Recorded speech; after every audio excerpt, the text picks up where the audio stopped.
va parler des Miss France. Ça y est, dans moins d'une semaine, à la fin de la semaine, samedi soir, ce sera la grande cérémonie des Miss France avec Diane Lair. Diane Lair, tu rends l'antenne vers quelle heure samedi soir ? Je crois qu'on rend l'antenne vers minuit 45. Minuit 45, ça dure 4 heures Miss France, vous vous rendez compte, c'est incroyable.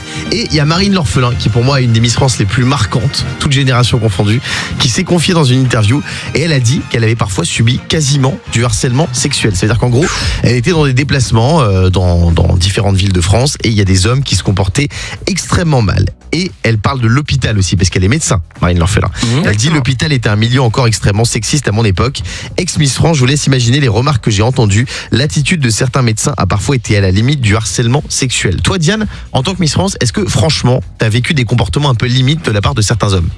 Alors, là, Marine, elle raconte l'après Miss France, donc c'est pas encore la période dans laquelle je suis, même si ça arrive très bientôt. Mais pendant mon année, franchement, j'ai eu la chance de pas avoir de remarques tellement sexy. Je pense qu'on a quand même vachement évolué, tu vois, depuis les années.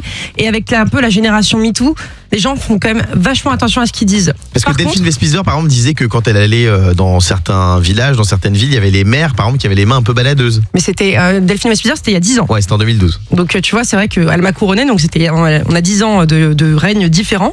Mais non, il y en a pas tant que ça, parce que je te dis, j'ai mis tous les gens font attention. Maintenant, c'est vrai que j'ai déjà eu une remarque je m'en souviendrai toujours. Je suis dans un événement en Suisse. Tu vois, on fait l'inauguration d'un hôtel. Bref, j'y vais avec mon accompagnant. Jusque-là, tout va bien, tu vois. On fête les 30 ans de l'hôtel. Et là, il y a un homme qui est assis à ma gauche et qui me pose un peu des questions sur Miss France. Ouais. Et là, il me demande, mais du coup, ça coûte combien ça coûte combien ta prestation ? Donc moi, j'ai pas le droit de dévoiler les chiffres. Donc je lui dis, ça dépend ce que vous me demandez. On parle à quel titre ? Et là, il me dit, non, mais par exemple, pour passer un moment avec toi, ça coûte combien ? Non. Je dis, Ah ouais. Et donc là, moi, je crédule, tu vois, je me dis, non, il n'est pas en train de poser cette question-là.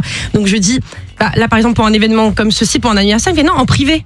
Et là, je dis, mais je ne suis pas escorte. Non. Et là, il fait, non, mais arrêtez. On sait bien qu'il y a plein d'influenceuses qui font ça. Et là, je fais, oui, mais alors, on n'est pas dans le même domaine. Moi, je suis Miss France à la base. C'est incroyable. Et donc, j'ai été extrêmement choquée. Il y a mon accompagnant qui était là, qui du coup, lui, est rentré dans la conversation et qui du coup a mis un arrêt en disant, je crois vraiment que vous vous trompez de personne et je vous demanderai du coup de cesser de lui parler. On l'a fait changer de table. Mais c'est fou cette histoire. Ouais, et C'est c'était très choquant. malaisant. Et du coup, ça coûte combien ? Non, mais pas du Je tout. rigole, Mais c'est vrai que- rigole. Non, mais et c'est Ça vrai, va. alors, je sais pas si la personne était totalement déconnectée de la réalité. En vrai, c'est très choquant. Franchement, c'est choquant de se comporter comme ça. Non, mais en fait, je sais pas. parce C'est que je me fou suis quand même. dit- Il y a des mecs qui sont sans gêne. Hein. Mais je sais pas, j'arrive pas à savoir si vraiment déconnecté de la réalité, tu vois, il a confondu un métier avec un autre, parce qu'il y connaissait rien à Miss France.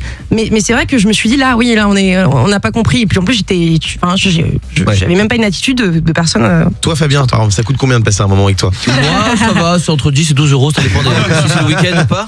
Mais par contre, moi j'ai déjà beaucoup reçu de remarques sexistes. On parle beaucoup des hommes lourds avec les femmes. On parle moins des hommes lourds avec les hommes.